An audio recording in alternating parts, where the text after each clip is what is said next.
Hi സുഹൃത്തുക്കളെ, എല്ലാവർക്കും പുതിയൊരു വീഡിയോയിലേക്ക് സ്വാഗതം. അപ്പൊ നമ്മൾ ഇന്ന് ചെയ്യാൻ പോകുന്ന വീഡിയോ എന്ന് പറഞ്ഞു കഴിഞ്ഞാൽ അക്വേറിയം ഫിൽറ്റർ ആണ്. അതായത് നേരത്തെ നമ്മൾ 2 വീഡിയോകൾ ചെയ്തിട്ടുണ്ട്, നിങ്ങൾ കണ്ടിട്ടുണ്ടാവാം, നമ്മുടെ ചാനലിൽ തന്നെ അത് കിടപ്പുണ്ട്. അപ്പൊ അതിൽ നിന്ന് വ്യത്യസ്തമായി ഇന്ന് പുതിയൊരു തരത്തിലുള്ള ഫിൽറ്ററേഷൻ ആണ് നമ്മൾ ചെയ്യാൻ പോകുന്നത്. ഇത് വളരെ ഉപകാരപ്രദമാവും. ചെറിയ അക്വേറിയം മുതൽ വലിയ അക്വേറിയത്തിൽ വരെ ഇതിന്റെ ഇതേ സെറ്റപ്പ് തന്നെ ചെയ്തു കഴിഞ്ഞാൽ നിങ്ങൾക്ക് പറ്റും. അപ്പൊ ഇതിനെക്കുറിച്ച് ഞാനൊന്ന് പറഞ്ഞുതരാം. ഇത് എങ്ങനെയാണ് നമ്മൾ ചെയ്യുന്ന രീതി എന്ന് പറഞ്ഞാൽ, ഇതിപ്പോൾ ഒരു സ്ക്വയർ ടൈപ്പ് ബോക്സ് ആണ് നമ്മൾ ഉപയോഗിക്കാനായിട്ട് എടുത്തിരിക്കുന്നതിന് വേണ്ടി. അതായത് സ്ക്വയർ ടൈപ്പ് ബോക്സ് ഇതിപ്പോൾ ഞാൻ ഫിക്സ് ചെയ്ത് വർക്ക് ചെയ്ത് സക്സസ്ഫുൾ ആയതിനു ശേഷം മാത്രമാണ് നമ്മൾ ഈ വീഡിയോ ക്രിയേറ്റ് ചെയ്യുന്നത്. അതുകൊണ്ടാണ് നിങ്ങൾക്ക് ഈ കാണുന്ന രൂപത്തിൽ ഇതെല്ലാം ഫിക്സ് ചെയ്തേക്കുന്ന കാണുന്നത്. അപ്പോൾ നമ്മളിത് ഒരു സ്ക്വയർ ടൈപ്പ് ബോക്സ് ആണ് ഉപയോഗിച്ചിരിക്കുന്നത്. തുറക്കാൻ പറ്റുന്ന ടൈപ്പ് ബോക്സ് ആണ് ഉപയോഗിച്ചിരിക്കുന്നത്. സാധാരണ നമ്മുടെ അക്വേറിയത്തിൽ ഇരിക്കുന്ന മോട്ടർ, അതായത് സാധാരണ നമ്മൾ കടയിൽ നിന്ന് വാങ്ങിച്ചു വെക്കുന്ന മോട്ടർ ഉണ്ടല്ലോ, ഫിൽറ്റർ, ആ ഫിൽറ്ററിന്റെ അതേ സെറ്റപ്പ് തന്നെയാണ് നമ്മൾ ഇതിന് ഉപയോഗിക്കുന്നത്. ഒരു മാറ്റവും ഇല്ല. പിന്നെ നമുക്ക് 10 രൂപ ചിലവ് വരുന്ന ഒരു പൈപ്പാണ്. അതായത് നമ്മൾ ഈ ഒരു ഫ്ലെക്സിബിൾ ആയിട്ടുള്ള ഓസ് നമുക്ക് വാങ്ങിക്കാൻ കിട്ടും ഇലക്ട്രിക് ഷോപ്പിൽ. അതുപോലെ തന്നെ നമ്മൾ ഉപയോഗിക്കുന്നത് ഇതിനു വേണ്ടി ഉപയോഗിക്കുന്ന പൈപ്പ്, അതായത് ഇത് ഇലക്ട്രിക് പൈപ്പ് ലൈനുകൾ കടത്തി വിടാൻ വേണ്ടി വീടിനുള്ളിൽ നമ്മൾ യൂസ് ചെയ്യുന്നതാണ്. ഇതും വളരെ ചീപ്പസ്റ്റ് ആയിട്ടുള്ള സാധനമാണ്. അപ്പോൾ ഇതിനി എങ്ങനെയാണ് ഉപയോഗിച്ചിരിക്കുന്നതെന്ന് ഞാൻ കാണിച്ചു തരാം. ഇതിനകത്ത് ഇട്ടേക്കുന്ന കണ്ടന്റുകളൊക്കെ എന്തൊക്കെയാണെന്നുള്ളതെന്ന് കാണിച്ചു തരാം. ഇതെങ്ങനെയാണ് ഫിൽറ്റർ നിർമ്മിച്ചേക്കുന്നത് എന്നുള്ളത് വ്യക്തമായ രീതിയിൽ നിങ്ങൾക്ക് പറഞ്ഞുതരാം. വളരെ ഈസി ആയിട്ട് നമുക്ക് ആർക്കും ക്രിയേറ്റ് ചെയ്യാം. ഇതിപ്പം ആദ്യം ഇതിനകത്ത് ഉണ്ടായിരുന്നത് ചിപ്സാണ്. ഇതിൻ്റെ മുകളിൽ ഇട്ടിരുന്നത് നമ്മൾ ചിപ്സ്, ചെറിയ മെറ്റൽ ചിപ്സ് ആണ് കേട്ടോ. മെറ്റൽ ചിപ്സ് ആണ് നമ്മൾ ആദ്യം ഇട്ടത്. അതിൻ്റെ അടിയിൽ നമ്മൾ ഉപയോഗിച്ചിരുന്നത് പറഞ്ഞാൽ സെറാമിക്കിൻ്റെ കല്ലാണ്. സെറാമിക് കല്ലാണിത്. ഇത് അക്വേറിയം ഷോപ്പുകളിൽ വാങ്ങാൻ കിട്ടുന്നതാണ്. നമ്മുടെ വെള്ളത്തിന് ക്വാളിറ്റി കൂട്ടാനും അതുപോലെ ഫിൽട്രേഷനും ഒക്കെ കൂടുതൽ ഉപകാരപ്രദമാകുന്ന സാധനമാണ് സെറാമിക്കിൻ്റെ കല്ല്. അപ്പോൾ ഇതെല്ലാം ഒന്ന് തട്ടി. അപ്പോൾ നമ്മൾ ഈ അഴിച്ചെടുത്ത ഫിൽറ്ററിനകത്ത് എങ്ങനെയാണ് നമ്മൾ കണക്ഷൻസ് ഒക്കെ കൊടുക്കുന്നതെന്നാണ് പറഞ്ഞുതരാൻ പോകുന്നത്. എങ്ങനെയാണ് ഇത് ഉണ്ടാക്കേണ്ടതെന്നുള്ളതാണ് പറഞ്ഞുതരുന്നത്. വളരെ സിമ്പിളായിട്ട് ചെയ്യാം. നമ്മുടെ അക്വേറിയത്തിൻ്റെ വലിപ്പം അനുസരിച്ച് നമുക്ക് ഈ ബോക്സിൻ്റെ അളവ് മാത്രം കൂട്ടിയാൽ മതി. നമ്മളിപ്പോൾ ഇവിടെ ഉപയോഗിച്ചിരിക്കുന്നത് പൈപ്പാണ് ഉപയോഗിച്ചത്. ഇലക്ട്രിക് പൈപ്പിനെ ഉപയോഗിക്കുന്നത്, ഇലക്ട്രിക് ലൈന് കൊടുക്കാൻ വേണ്ടി ഉപയോഗിച്ചിരിക്കുന്ന പൈപ്പാണ്. അപ്പോൾ അത് മാറ്റിയിട്ട് നിങ്ങൾക്ക് ഇതിൻ്റെ ബോക്സിൻ്റെ വലിപ്പം കൂട്ടുകയാണെങ്കിൽ 3/4 ഇഞ്ചിൻ്റെ PVC പൈപ്പ്, സാധാരണ നമ്മുടെ വാട്ടർ കണക്ഷൻ കൊടുക്കാൻ പറ്റുന്ന PVC പൈപ്പ് നമുക്ക് ഇതിനു വേണ്ടി കൊടുക്കാം. ഓക്കെ, അപ്പം നമ്മൾ ഇത് ഇൻസ്റ്റാളേഷൻ പറഞ്ഞു തരികയാണ്. ഇതിൻ്റെ ബോക്സിൻ്റെ അടിയിൽ ഒരു ഹോൾ ഇടുക, മുകളിലും ഒരു ഹോൾ ഇടുക. അപ്പോൾ ഇതിനകത്തുള്ള ഈ ഒരു ഡിസ്റ്റൻസ് നമുക്ക് മനസ്സിലാവും എത്രയുണ്ട് നമ്മളിപ്പോൾ ഈ കാണുന്ന പോലെ. അപ്പോൾ ഇതിനെ നല്ല രീതിയിൽ നമുക്ക് MC-ലോ അതല്ലെന്നുണ്ടെങ്കിൽ മറ്റ് നമ്മൾ വാട്ടർ ലീക്കേജ് ഇല്ലാത്ത രൂപത്തിലുള്ള പശകൾ, അപ്പോൾ MC-ൽ ഉപയോഗിക്കാം, അതല്ലെന്നുണ്ടെങ്കിൽ സിലിക്കോൺ ഉപയോഗിക്കാം. അങ്ങനെ ഏതെങ്കിലുമൊക്കെ പശകൾ ഉപയോഗിച്ചിട്ട് ഇത് നല്ല രീതിയിൽ ഒട്ടിച്ച് ടൈറ്റ് ചെയ്യുക. ടൈറ്റ് ചെയ്തതിന് ശേഷം നമ്മൾ ഈ ഒരു ഗ്യാപ്പ്, ഈ 2 കണക്ഷൻ തമ്മിലുള്ള ഗ്യാപ്പിൽ ഒരു പൈപ്പ് നമ്മൾ കട്ട് ചെയ്തെടുക്കാം. ഇതുപോലത്തെ രൂപത്തിൽ കട്ട് ചെയ്തെടുക്കാം. അതിനുശേഷം നമുക്ക് വേണ്ടത് 2 ഐറ്റമാണ്. ഒരു T കണക്ടറും ഒരു എൽബോയും. അപ്പോൾ T കണക്ടർ ആദ്യം എൽബോയിലേക്ക് ഇതിൻ്റെ ഒരു പോയിന്റ് കയറ്റുക. അതിനുശേഷം നമ്മൾ T കണക്ടറിനകത്തോട്ട് ഒരു പോയിന്റ് കയറ്റുക.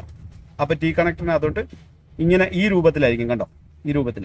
അതിനുശേഷം നമ്മൾ എന്ത് ചെയ്യുക, T കണക്ടർ ഈ ഒരു അടിയിലും എൽബോ ഭാഗം നമ്മൾ എന്ത് ചെയ്യുക, മുകളിലുമായിട്ട് ഫിക്സ് ചെയ്ത് കൊടുക്കുക.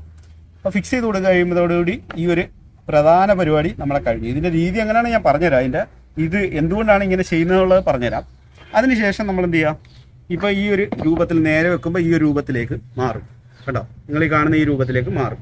അപ്പോൾ ഇനി ഈ 3 പീസ് കണക്ഷൻ കൂടെ ഉണ്ട്. അതായത് ഇനി T കണക്ടറിനകത്തുനിന്ന് ഒരു പോയിന്റ് എടുത്തിട്ട് ഒരു എൽബോ ഇടുക. ഇത് നേരെ അക്വേറിയത്തിനകത്തോട്ട് വെള്ളം വീഴാൻ വേണ്ടിയിട്ടാണ് ഇതിൻ്റെ പോയിന്റ് ഇങ്ങനെ കൊടുക്കുന്നത്. അപ്പോൾ ഈ ഒരു രൂപത്തിലേക്ക് മാറും, കേട്ടോ. ഫിൽറ്ററിൻ്റെ ആ ഒരു സെറ്റപ്പ് കണ്ടോ. അപ്പോൾ ഇങ്ങനെ ആയിരിക്കും ഇതിൻ്റെ ഒരു ഇൻസ്റ്റാളേഷൻ രീതി വരും. വളരെ സിമ്പിളായിട്ട് നമുക്കിത് മനസ്സിലാക്കാം. അക്വേറിയത്തിനകത്ത് ഫിക്സ് ചെയ്ത് വെക്കുന്ന ഈ മോട്ടറിനകത്ത് നിന്ന് നമുക്ക് എന്ത് ചെയ്യാം, ഈ പൈപ്പ് ഉണ്ടോ, നിങ്ങൾ ഈ കാണുന്ന ഈ ഓസ്, ഇത് ഫ്ലെക്സിബിൾ ആയിട്ടുള്ള ഓസ് നമുക്ക് വെറും 10 രൂപയുള്ള മീറ്ററിന്, ഇത് മീറ്റർ കണക്കിന് നമുക്ക് വാങ്ങിക്കാൻ കിട്ടും.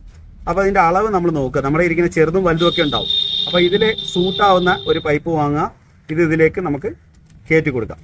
അപ്പോൾ ഈ രൂപത്തിൽ നമ്മൾ ഫിക്സ് ചെയ്ത് കഴിഞ്ഞു. ഇതിലേക്ക് നമ്മുടെ ഈ ഒരു മോട്ടറിനകത്തോട്ട് ഫിക്സ് ചെയ്തിട്ട് നമുക്ക് ഇവിടെ വേണമെങ്കിൽ ലൂസ് ഉണ്ടെങ്കിൽ നമുക്ക് എന്ത് ചെയ്യാം, കേബിൾ ടൈറ്റർ ഉപയോഗിച്ചിട്ട് ടൈറ്റ് ചെയ്ത് കൊടുക്കാം. ഇപ്പോൾ ഇത് ഈ മോട്ടറിന് അങ്ങനെ ലൂസൊന്നുമില്ല, അതുകൊണ്ട് ഞാൻ അതൊന്നും ചെയ്യുന്നില്ല. അവിടെ നിന്ന് നമുക്ക് എന്ത് ചെയ്യാം, നമ്മുടെ ഈ ഒരു പൈപ്പ് ഇതിലേക്ക് മുകളിൽ ഞാനൊരു ഹോൾ നിർമ്മിച്ചിട്ടുണ്ട്. നമ്മുടെ ഈ ബോക്സിൻ്റെ മുകളിൽ ഹോൾ നിർമ്മിച്ചിട്ടുണ്ട്. അതിലേക്ക് നമ്മൾ എന്ത് ചെയ്യും, ഈ പൈപ്പിനെ അങ്ങ് ഇറക്കി കൊടുക്കും. അപ്പം നമ്മുടെ മോട്ടർ നേരെ വെള്ളം പിടിച്ച്, അക്വേറിയത്തിനകത്ത് വെക്കുന്ന മോട്ടർ ഈ ഒരു ഫിൽട്രേഷൻ വഴി വെള്ളം പിടിച്ചു. ഔട്ട്പുട്ട് നമ്മൾ എന്ത് ചെയ്യും, വെള്ളം മുകളിലൂടെ നമ്മുടെ ഫിൽറ്ററിനകത്തോട്ട് വീഴും. അപ്പം മുകളിൽ ഫിൽറ്റർ വീഴുന്ന വെള്ളം ഇവിടുന്ന് ഫിൽറ്ററായി താഴേക്ക് വരും. അപ്പോൾ ഇനി ഇവിടെ ഒരു ഓവർഫ്ലോ പ്രോബ്ലം ഉണ്ടായിരുന്നു. അതായത് ചില സമയത്ത് നമ്മുടെ മോട്ടറിനകത്തുനിന്ന് വെള്ളം കൂടി വരികയും, അതല്ലെന്നുണ്ടെങ്കിൽ നമ്മുടെ ഇവിടെ അഴുക്ക് നിറഞ്ഞിട്ട്, അതായത് നമ്മൾ നിറയ്ക്കുന്ന കണ്ടന്റ് ഇവിടെ നമ്മൾ ചിപ്സുകൾ നിറച്ചു കഴിഞ്ഞാൽ ഇതിൽ അഴുക്കുകൾ നിറഞ്ഞിട്ട് നമ്മുടെ ഈ വെള്ളം ഫ്ലോ കുറഞ്ഞിട്ട് വെള്ളം പുറത്തേക്ക് പോകാതിരിക്കാൻ വേണ്ടിയിട്ട് നമ്മൾ ഈ ഒരു മുകളിൽ പൈപ്പ് കൊടുത്തത്. അപ്പോൾ ഈ പൈപ്പിലൂടെ വെള്ളം താഴേക്ക് പോയി നേരെ അക്വേറിയത്തിൽ വീഴും. അപ്പോൾ രണ്ട് രീതിയിലും ഫിൽട്രേഷൻ കംപ്ലീറ്റ് ആവും, ഒരു തരത്തിലുള്ള ലീക്കേജും അനുഭവപ്പെടത്തില്ല. വളരെ സിമ്പിളായിട്ട് ക്രിയേറ്റ് ചെയ്തതാണ്.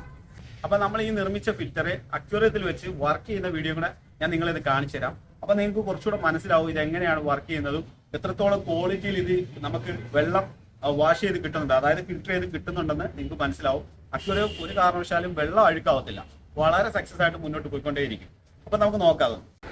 അപ്പൊ നമ്മൾ ചെയ്ത ഈ അക്വേറിയത്തിന്റെ ഫിൽറ്റർ നിങ്ങൾക്ക് ലൈവിൽ ഒന്ന് പ്രവർത്തിക്കുന്ന രീതി എങ്ങനെയാണെന്ന് കാണിച്ചു തരാം. അതായത് നമ്മളിപ്പോൾ ഒരു അക്വേറിയത്തിൽ ഇത് ഫിക്സ് ചെയ്തിരിക്കുകയാണ്. അപ്പൊ ഈ അക്വേറിയത്തിനകത്ത് നമ്മൾ താഴെ സാധാരണ നമ്മൾ വാങ്ങാറുള്ള ഫിൽറ്റർ ഇവിടെ വെച്ചിട്ടുണ്ട്. അതിന്റെ ഔട്ട്പുട്ട് നമ്മളിങ്ങനെ ഒരു പൈപ്പ് വഴി, അതായത് ഒരു ഓസ് വഴി മുകളിലേക്ക് നമ്മുടെ ഈ ഒരു ബാസ്ക്കറ്റ്, നമ്മൾ നേരെ കാണിച്ച ബാസ്ക്കറ്റിന്റെ മുകളിൽ, നേരത്തെ കാണിച്ച ബാസ്ക്കറ്റിന്റെ മുകളിലേക്ക് വീഴുന്നു. അവിടുന്ന് വെള്ളം നേരെ ശുദ്ധീകരിച്ചുകൊണ്ട് ഇതിലേക്ക് തന്നെ തിരിച്ചു വരുന്നു.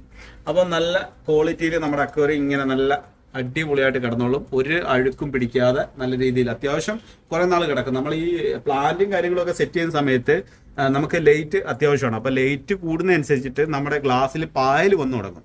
ആ ഒരു ഇഷ്യൂസ് മാത്രമേ നമുക്ക് ഫേസ് ചെയ്യേണ്ടി വരത്തുള്ളൂ. അതായത് ലൈറ്റിങ് എപ്പോഴും നമ്മൾ ഓണാക്കി ഇടുന്ന സമയത്ത് ലൈറ്റിന്റെ പ്രകാശം കൂടുന്നതനുസരിച്ചിട്ട് നമ്മുടെ ഗ്ലാസ്സിൽ പായൽ പിടിക്കും. ആ ഒരു പ്രശ്നം മാത്രമേ നമ്മൾ ഫേസ് ചെയ്യത്തുള്ളൂ.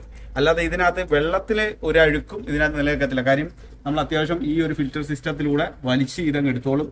നല്ല ക്വാളിറ്റി തന്നെ തിരിച്ച് ഫിൽറ്ററായിട്ട് വെള്ളം വീഴുകയും ചെയ്യും.